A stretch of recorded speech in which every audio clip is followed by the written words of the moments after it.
जी, अस्सलाम वालेकुम dear students. I am professor Ramis Ali. I am here to teach class 10th physics. Students, आज हमने 10.4 topic discuss करना है, ठीक है। The name of evaporation. ये आपका स्टूडेंट्स क्या है, इंपॉर्टेंट लॉन्ग क्वेश्चन है, ठीक है।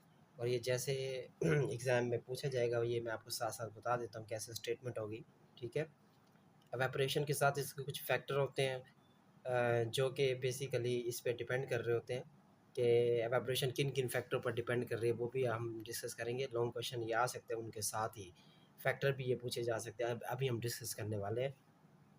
अच्छा जी, टॉपिक स्टार्ट करने से पहले स्टूडेंट्स, अगर आप मेरे चैनल पे आ चुके हैं, मेरे चैनल को सब्सक्राइब करें, बेल आइकन का जो बटन है उसे प्रेस करें, ताकि हर आने वाला जो लेक्चर है वो आप तक पहुंच सके, ठीक है स्टूडेंट। तो पहला जो है बेसिकली एवेपोरेशन से क्या मुराद है।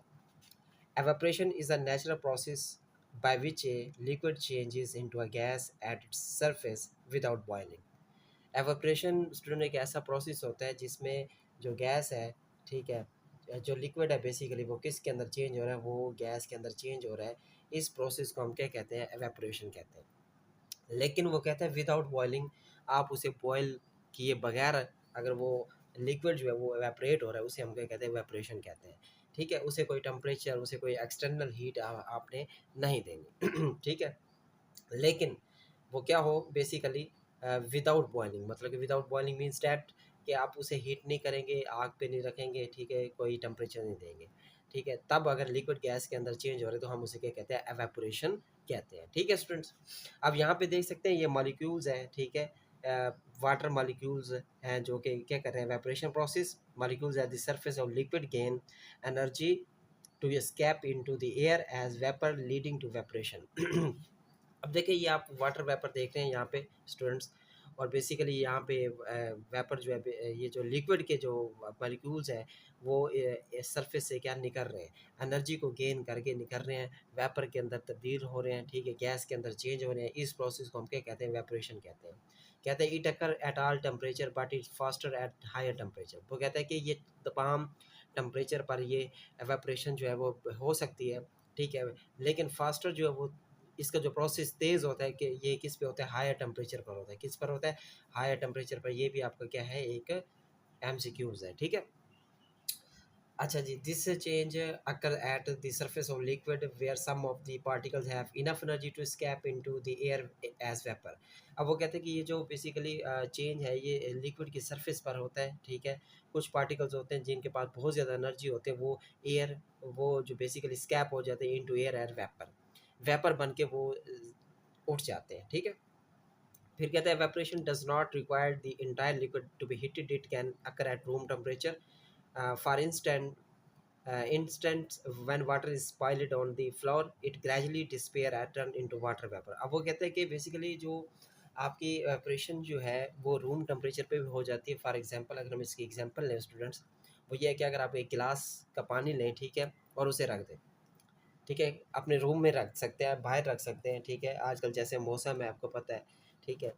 तो आप कुछ देर बाद देखेंगे वो गिलास का जो भरा हुआ पानी है वो हाफ़ हो जाएगा। अब हाफ़ पानी किधर गया, उसके वेपर बन गए, एवेपोरेट हो गए वो, ठीक है। किसकी वजह से, रूम टेम्परेचर की वजह से वो क्या हो गया, पानी जो है, लिक्विड जो है वो गैस के अंदर चेंज हो गया वेपर की सूरत में, और वो हवा में चला गया, ठीक है।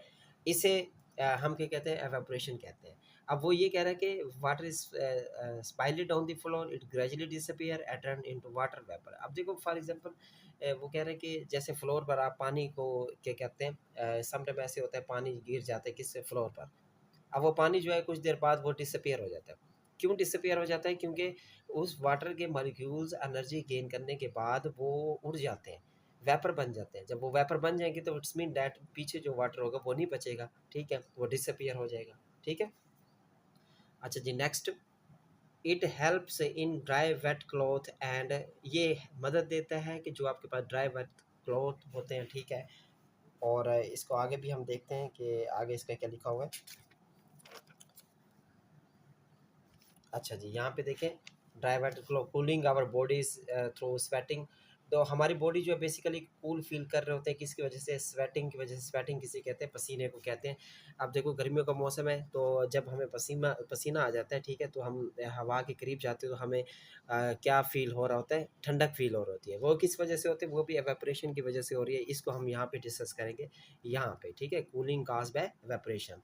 अब देखिए इसके कुछ की फैक्टर है, ये डिस्कस करना बहुत लाजमी है। की फैक्टर जो है स्टूडेंट्स, ये एग्ज़ाम में लाजमी आएंगे, ठीक है, बड़ा इंपॉर्टेंट लॉन्ग क्वेश्चन है, मैं आपको बार बार कह रहा हूँ।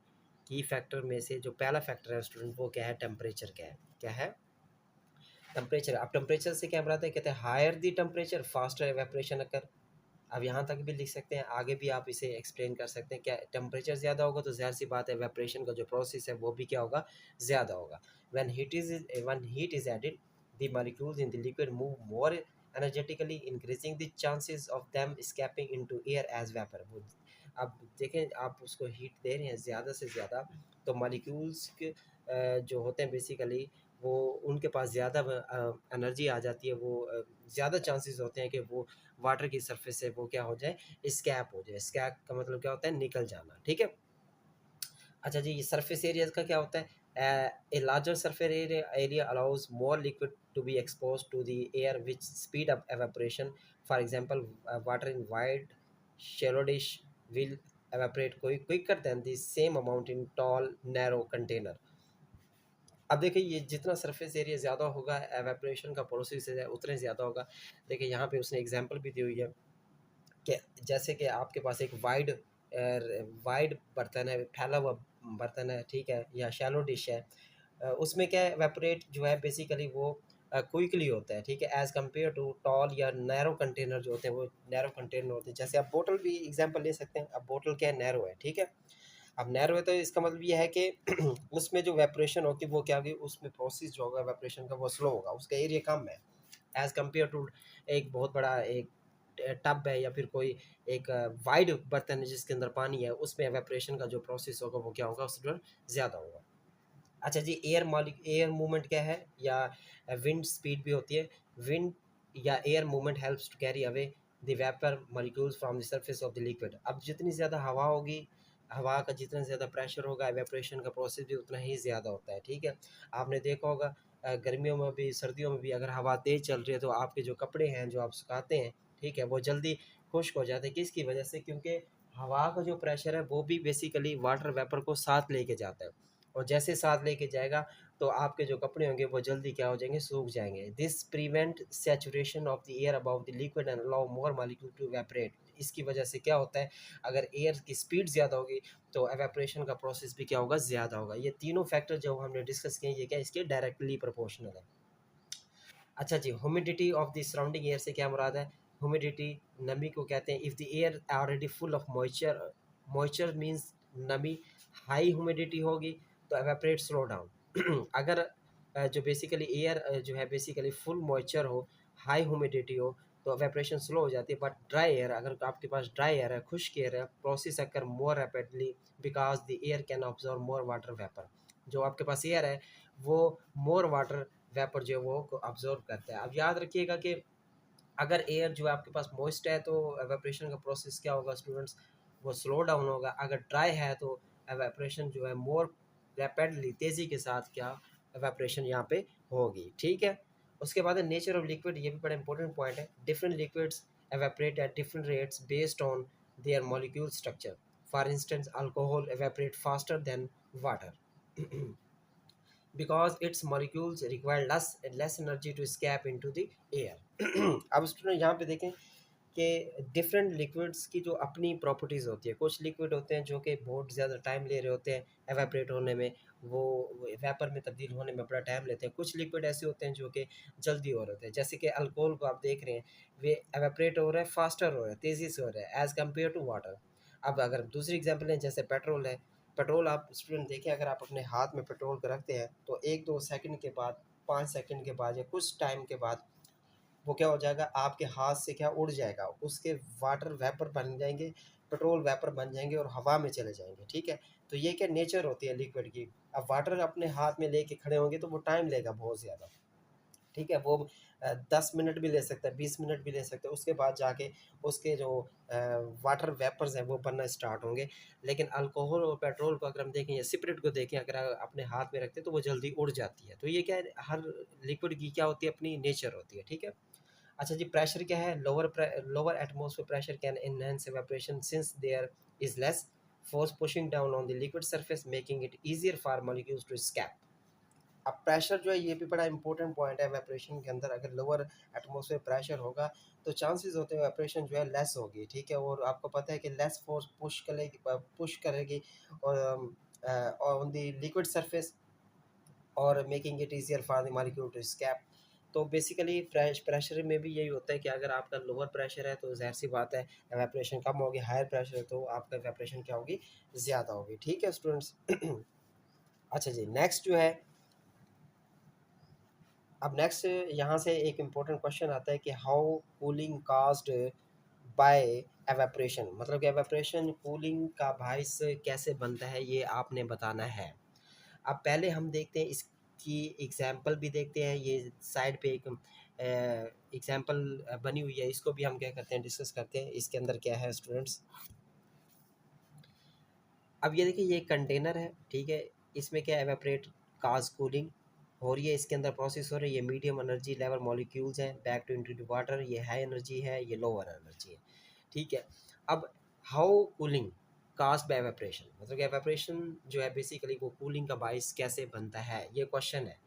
क्वेश्चन है, इसका आंसर जो स्टूडेंट ये वाला यहाँ से यहाँ तक इसका आंसर यहाँ पे नीचे दिया हुआ है, ठीक है। और फिर आप अगर एग्जाम्पल देंगे तो एक यहाँ पे दो एग्जाम्पल भी मेंशन की हुई है, मैं आपको समझा देता हूँ। During evaporation the molecules that evaporate take away heat from the remaining liquid.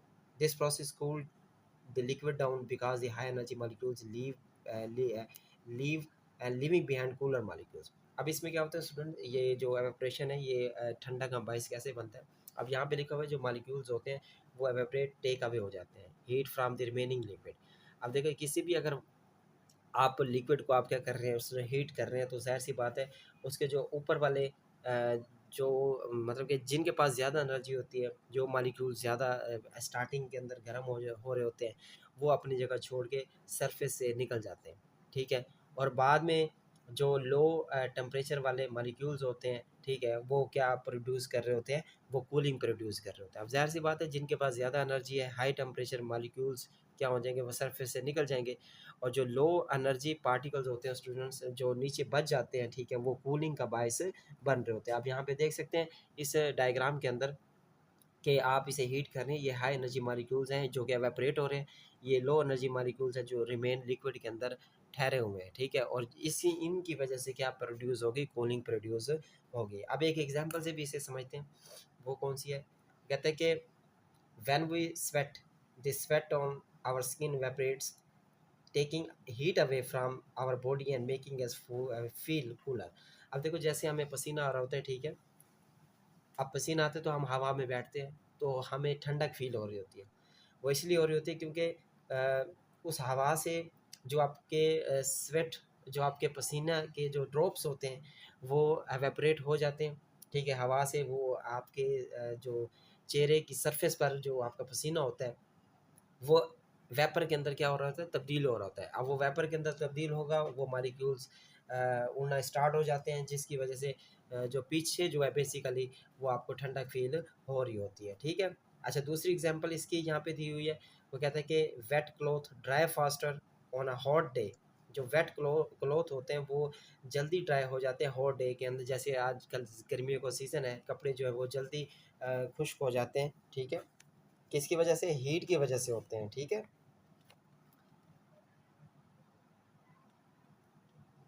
अच्छा जी, और यहाँ पे लिखा हुआ है कि वाटर एवेपरेट्स क्विकली, वाटर जल्दी से एवेपरेट हो जाता है and cooling the cloth as it एवेपरेट्स।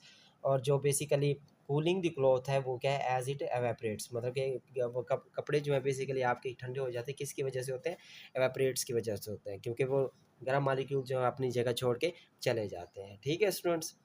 ये जो है आपका फैक्टर थे, हमने पढ़े हैं। अब यहाँ पे ना एक क्वेश्चन है ब्रेन टीजर के अंदर, अच्छा जी, ये है कहते हैं इफ़ एवेपोरेशन प्रोड्यूस कूलिंग, वो कहते हैं एवेपोरेशन जो है बेसिकली वो कूलिंग को प्रोड्यूस करता है। Why does not boiling water feel cold? आप जो बॉइलिंग वाटर होता है वो कूल्ड फील्ड मतलब कि फील क्यों नहीं होता, ये आपने इसका आंसर बताना है, ठीक है। तो इसका जो आंसर है वो भी सिंपल है, मैं आपको यहाँ पे दिखा देता हूँ, मैंने लिखा हुआ है, ठीक है स्टूडेंट्स। ये आ गया, इसका आंसर भी आ गया, ठीक है। अच्छा जी, इसका आंसर क्या है, यही कह रहा था ना कि बेसिकली जो एवेपोरेशन जो है वो कूलिंग प्रोड्यूस करती है। Why does not boiling water feel cold? कहते हैं कि क्यों बॉइलिंग वाटर जो है वो हमें ठंडा फील क्यों नहीं होता, ठीक है। ये आपका ब्रेन टीजर के अंदर मैंने ये क्वेश्चन उठाया, ठीक है। एक दफ़ा आप दोबारा देख सकते हैं यहाँ पे, ये आपका ये क्वेश्चन था, ठीक है। ये वाला ऊपर वाला ब्रेन टीजर वाला यहाँ पे, ठीक है, ये वाला, इसको हम डिस्कस कर लेते हैं। अब इसका आंसर देखें स्टूडेंट्स, आप देखें, कहता है boiling water does not feel cold. Boiling water जो होता है वो हमें ठंडा फील नहीं होता, बिकॉज क्योंकि the heat supply to it is greater than cooling effect produce by evaporation. अब देखिए वो कहते हैं the heat supply to it, क्योंकि बॉइलिंग वाटर तो बेसिकली वो फील हमें इसलिए नहीं होता क्योंकि हम तो हीट को सप्लाई कर रहे होते हैं। अब वो जो हीट सप्लाई कर रहे होते हैं वो कहते हैं it is greater then the cooling effect, वो कूलिंग इफेक्ट से क्या होती है, वो ज़्यादा होती है, और प्रोड्यूस बाय वेपरेशन, जो कि वेपरेशन से प्रोड्यूस हो रही होती है, ठीक है। तो याद रखिएगा कि बॉइलिंग वाटर जो है वो हमें फील कूल इसलिए फील नहीं होता क्योंकि हम हीट को सप्लाई कर रहे होते हैं, ठीक है। और वो जो हीट होती है बेसिकली वो कूलिंग इफेक्ट से क्या होती है स्टूडेंट, ज़्यादा होती है, ठीक है, जो कि किससे प्रोड्यूस हो रही है, एवेपोरेशन से प्रोड्यूस होती है, ठीक है। ये आपका क्या है, शॉर्ट क्वेश्चन है, ठीक है यार। अच्छा जी, अब नेक्स्ट जो लास्ट इसके अंदर हमने डिस्कस करना है वो है बेसिकली रेफ्रिजरेशन, ठीक है, विदाउट क्लोरोफ्लोरोकार्बन्स, जिसे हम क्या कहते हैं, CS कहते हैं, ठीक है। Refrigeration without chlorofluorocarbon, CS। अच्छा, इसको ना मैं आपको डायग्राम जो है वो मैं सारी एक्सप्लेन कर देता हूँ, लेकिन आपने ये लिखना कितना है, यहाँ से लेके यहाँ तक आपने लिख लेना है, ठीक है। जो बातें मैं करूँगा इसके अंदर वो क्या होंगी, मेंशन होंगी स्टूडेंट्स, ठीक है। अच्छा, दूसरा ये है कि ये जो ओजोन लेयर है, यहाँ पे लिखा हुआ है ओजोन डिप्लेटिंग CFCS लिखा हुआ है स्टूडेंट्स। इससे मुराद ये होता है कि आपको पता है कि हमारी जो एटमॉस्फेयर है उसके अंदर क्या ओजोन लेयर है, क्या होती है, ये ओजोन लेयर होती है। और इस ओजोन लेयर का फ़ायदा क्या होता है, ये जो हमारे पास ये गैसेस होती है ना, गैसेस, उनको बेसिकली ओजोन लेयर रोक देती है, जो कि सूरज से आ रही है, कौन सी, UV, ठीक है, इंफ्रारेड IR या UV जो रेज़ आ रही हैं स्टूडेंट, इनको ये रोक देती है ओजोन लेयर। अगर ये ना रोके ओजोन लेयर तो ये जो बेसिकली रेडिएशन होती है ये ज़मीन पर आएंगी और हमें बहुत ज़्यादा नुकसान करेंगी। इसका यहाँ पे ये क्या है, यही मतलब है, ओजोन डिप्लेटिंग है हमारे पास, क्या, CFCS है, ठीक है। अच्छा जी, अभी आपने समझना है, ठीक है, ये यहाँ पे जो प्रोसेस हो रहे हैं ये सारे, ये न्यू टॉपिक है इसका। इसमें बेसिकली हमने क्या करना है, 4 प्रोसेस हैं, उन 4 प्रोसेस को हमने डिस्कस करना है। सबसे पहले हम क्या करेंगे, इवेपोरेशन जो कि हम पढ़ चुके हैं। उसके बाद कंप्रेसर का ज़िक्र करेंगे, उसके बाद कंडेंसर का ज़िक्र करेंगे, ठीक है। और उसके बाद ये कैपिलरी जो ट्यूब आपको नज़र आ रही है, कैपिलरी ट्यूब, इसको हम क्या करेंगे, डिस्कस करेंगे, ठीक है। तो सबसे पहले हम यहाँ से स्टार्ट करते हैं, रेफ्रिजरेंट से स्टार्ट करते हैं। ये आप देख रहे हैं, एक आपको एक सिलेंडर टाइप नज़र आ रहा है स्टूडेंट्स, ठीक है। इसके अंदर क्या होती है, गैस होती है, ठीक है, एक फ्लूइड होता है। जो हम कह रहे होते हैं कि हमारे रेफ्रिजरेटर के अंदर जो गैस है ख़त्म हो जाए, ख़त्म हो गई, ये कूलिंग नहीं कर रहा, तो इसमें एक ख़ास किस्म का क्या होता है, फ्लूइड होता है, एक लिक्विड होता है, क्या होता है, लिक्विड, ख़ास किस्म का यहाँ पे लिक्विड होता है। अब ये काम कैसे करता है, ठीक है, क्योंकि रेफ्रिजरेटर के अंदर हम जो भी चीज़ रखते हैं, ठीक है, हम कूलिंग के लिए ही हम यूज़ कर रहे होते हैं रेफ्रिजरेटर को, है ना, ऐसे ही है ना। हम फ्रिज किस लिए ले आते हैं, हम इसलिए ले आते हैं, हम चीज़ों को क्या करेंगे, ठंडा करेंगे गर्मियों के अंदर। तो यहाँ पे बेसिकली पहले स्टेप के अंदर एपरेशन कैसे होती है स्टूडेंट, यहाँ पे क्या है, एक वही जो हिस्सा है जिसके अंदर क्या है, वो खास किस्म का गैस है, ठीक है, वो खास किस्म का यहाँ पे लिक्विड क्या है, फिल है, ठीक है। अब जो बेसिकली यहाँ पे कोई भी हम ज़ाहिर सी बात है फ्रिज के अंदर चीज़ रखते हैं कि या कोई फ्रूट्स वगैरह रख देंगे यहाँ पे, ठीक है, फ्रूट्स वगैरह या फिर कोई भी हम फूड्स रख देंगे कोई भी, और वहाँ से बेसिकली हीट यहाँ से ये ऑब्जॉर्व करेगा। कौन ऑब्जॉर्व करेगा? यही लिक्विड क्या है, ऑब्जॉर्व करेगा। अब जब ये लिक्विड ऑब्जॉर्व करेगा हीट को, तो ज़ाहिर सी बात है इसके अंदर मॉलिक्यूल्स जो लिक्विड है वो चेंज किसके अंदर हो जाएगा? गैस के अंदर चेंज हो जाएगा। ऐसे ही होता है ना, गैस के अंदर चेंज होता नहीं होता? आप लिक्विड को जब गर्म कर रहे होते हैं एवेपरेट ही होगा, evaporate means that liquid convert into gas. अब यहाँ से ये निकलना स्टार्ट हो जाएंगे वेपर, और ये वेपर जो है इस लाइन से आएंगे, इस ट्यूब से आएंगे, क्या आएंगे? इस ट्यूब से, यहाँ से फिर ऐसे ऐसे नीचे आ जाएंगे। अब जब ये यहाँ तक आएंगे स्टूडेंट्स, तो बेसिकली यहाँ पे इनका जो होगा लो टेम्परेचर होगा, लो प्रेशर होगा। किन का भला? ये जो लिक्विड था, ठीक है, ये जो लिक्विड है, ये जो कन्वर्ट हुआ है किसके अंदर? वेपर्स के अंदर स्टूडेंट कन्वर्ट हुआ है, ठीक है। इसका यहाँ पे जो होगा बेसिकली वो क्या होगा? लो टेम्परेचर होगा, लो प्रेशर होगा। यहाँ से फिर आगे आएगा कंप्रेसर होगा। क्या होगा स्टूडेंट्स? कंप्रेसर होगा। ये कंप्रेसर क्या करता है? ये कंप्रेसर का मतलब क्या है? चीज़ों को क्या करना है? कंप्रेस करना है। ये जो आपके पास वेपर्स आ रहे होंगे, लिक्विड के वेपर्स आ रहे होंगे, उस गैस के वेपर्स आ रहे होंगे, इस कंप्रेसर के अंदर ये कंप्रेसर उनको क्या करेगा? कंप्रेस करेगा। कंप्रेस करने से क्या होता है कि मॉलिक्यूल्स की जो एनर्जी होती है वो बढ़ जाती है, ठीक है। कंप्रेस करने से क्या होता है? उनकी एनर्जी में क्या होता है? इजाफा होता है। अब जब उसकी एनर्जी बढ़ेगी स्टूडेंट, तो उसका टेम्परेचर भी क्या होगा? इंक्रीज़ होगा। जैसे एनर्जी बढ़ेगी, टेम्परेचर इंक्रीज़ होगा, तो साथ उसका प्रेशर भी क्या होगा? इंक्रीज़ होगा, ठीक है। ये क्या होते हैं? एक दूसरे के डायरेक्टली प्रोपोर्शनल होते हैं। अब कंप्रेसर उन low temperature, low pressure vapour को क्या करता है? यहाँ पे कंप्रेस करके किसके अंदर चेंज कर रहा है यहाँ पे स्टूडेंट्स? यहाँ पे हाई टेम्परेचर और हाई प्रेशर के अंदर क्या कर रहा है स्टूडेंट? चेंज कर रहा है, ठीक है। ये जब चेंज करेगा तो ये जो आपके पास यहाँ से जो बेसिकली वो अ, अच्छा जी, नेक्स्ट क्या है आपके पास? यहाँ पे कंप्रेसर उनको करता है, वो टेम्परेचर उसका हाई हो जाता है, प्रेशर भी हाई हो जाता है स्टूडेंट्स। ये यहाँ से फिर आगे की तरफ जाएगा। अब यहाँ पे होगा कंडेंसर होगा। क्या होगा? कंडेंसर। अब यहाँ तक तो बेसिकली जो कन्वर्ट हुआ है ये हिस्सा आप देख सकते हैं। यहाँ पे ये था गैस था, क्या था? गैस। ये वाला हिस्सा आप यहाँ से देख सकते हैं, क्योंकि यहाँ पे तो गैस मॉलिक्यूल्स है, ठीक है। वो जो मॉलिक्यूल्स आ रहे हैं वेपर बन के आ रहे हैं, कंप्रेसर से निकलते हुए फिर आगे कंडेंसर में आ रहे हैं, ठीक है। और यहाँ तक तो ये गैस ही है। क्या है? गैस। और यहाँ से भी क्या है? गैस मॉलिक्यूल्स गए थे, और यहाँ तक क्या है? एक गैस, अभी तक गैस ही है, ठीक है। अब आगे क्या? कंडेंसर है। कंडेंसर आपने देखा होगा, ये आपको पाइप नज़र आ रहे हैं, ठीक है। ये इन्हें हम क्या कहते हैं? कॉयल कहते हैं, ठीक है। कर्व कॉयल हम कह सकते हैं इसे। ये कॉयल्स है, और ये उसके ऊपर क्या है? एक जाली लगी हुई है। आप कभी फ्रिज को पीछे की तरफ देखें ना, एक बड़ी सी ब्लैक कलर की जाली होती है, ठीक है। और उसकी जाली के उस तरफ क्या होते हैं? आपके ये पाइप लगे होते हैं, ठीक है। ये यहाँ इन्हें हम क्या कहते हैं? कंडेंसर कहते हैं, ठीक है। और यहाँ से बेसिकली जो गैस है, ये कंडेंसर का काम क्या होता है? इस गैस को कन्वर्ट किस में करेगा? लिक्विड के अंदर क्या करेगा? कन्वर्ट करेगा कंडेंसर। देखो, अब याद रखना एक पॉइंट आपने यहाँ यहाँ रखना है, गैस का लिक्विड के अंदर, गैस का लिक्विड के अंदर चेंज होना क्या कहलाता है? कंडेंसेशन कहलाता है। क्या कहलाता है? कंडेंसेशन कहलाता है। तो ये भी क्या है? कंडेंसर है। कंडेंसर क्या कहते हैं? इस गैस को क्या करेगा? लिक्विड के अंदर चेंज करेगा, और यहाँ से हीट भी रिलीज होगी। आप कभी फ्रिज के पीछे की तरफ जाए ना, ठीक है, पीछे खड़े हो जाएं, तो आपको क्या क्या फील होगा? हीट फील होगी, ठीक है। वो किस वजह से हो रही होती है? वो इस कंडेंसर की मदद से हो रही होती है, ठीक है।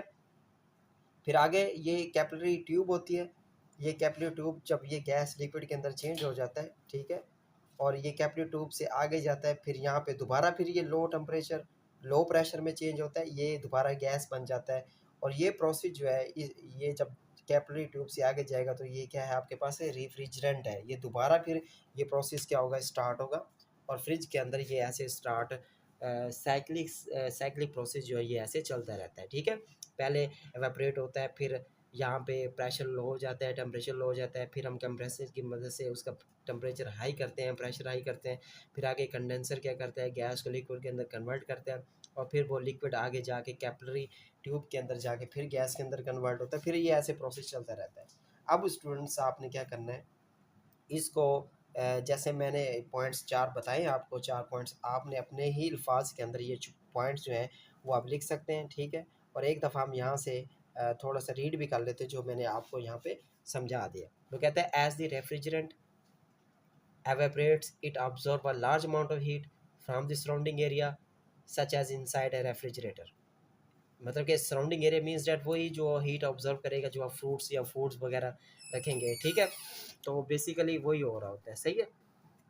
अच्छा जी, उसके बाद फिर क्या होता है students, causing the temperature to drop and this observed heat is then carried away as the vapor is compressed and condensed back to into liquid outside the cooling compartment। वही बात कर रहे हैं ना कि वो कंप्रेस होते हैं फिर कंडेंस्ड होते हैं। And this cycle of the वेपरेशन and condensation enables, ये जो साइकिल प्रोसेस है ये क्या होता है, आपका वेपरेशन होता है फिर कंडेंसेशन होता है कंटिन्यूस कूलिंग, ये कंटिन्यूस कूलिंग का बायस बनता है ये जो आप कर रहे हैं ना यहाँ पे वेपरेशन एंड कंडेंसेशन। क्योंकि एवेपोरेशन का कूलिंग हम पहले पढ़ चुके हैं, अभी मैंने क्वेश्चन भी लिखा था, ठीक है। और फिर यहाँ पे भी हमने डिस्कस किया है, ये क्वेश्चन आते हैं बोर्ड के अंदर, ये बड़ा इंपॉर्टेंट क्वेश्चन है, ठीक है। मैं बार बार यहाँ पे मेंशन कर रहा हूँ कि how evaporation caused bye cooling. तो रेफ्रिजरेटर के अंदर भी ऐसे हो रहे होते हैं, वेपरेशन हो रही होती है, कंडेंसेशन हो रही होती है जिसकी वजह से कूलिंग प्रोड्यूस होती है। While avoiding the environmental damage once caused by the ozone depleting CFCs, ये मैंने आपको पहले ही बता दिया, ठीक है। ये बेसिकली वो रेडिएशन के बारे में आपको मैंने पहले बता दिया, ठीक है स्टूडेंट्स। उम्मीद है कि ये लेक्चर आपको समझ आ गया होगा। अपना ख्याल रखिएगा। अल्लाह हाफिज़।